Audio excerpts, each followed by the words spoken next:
मालकानगिरी जिला जवाहर नवोदय विद्यालय रे जड़े छात्र निखोज।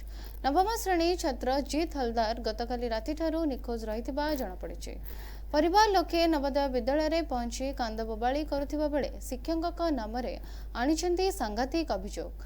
गतकाली राति रे अन्य जणे छात्रंक बेगरू जीत चॉकलेट चोरी करी खाइबा परे दुई जण शिक्षक बाथरूम भितरे नै जीत को निर्दम माड़ मारिथिबा परिवार लोक अभियोग करिसन्ते।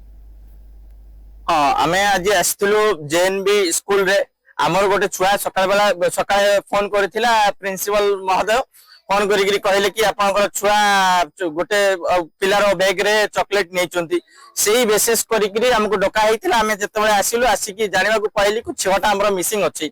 आमे पचारलु जे हमको तो इन्फॉर्म करथिला हम छुआ कुआडे गला। तापर सी क्लास रो छात्र छात्री को पचारलारु से माने कहले कि नहीं हमको दुईटा सार मिसिकरी वॉशरूम रे पुरेकरी बहुत माड मारिचंती सेते ता परटू से छुआ मिसिंग अछि।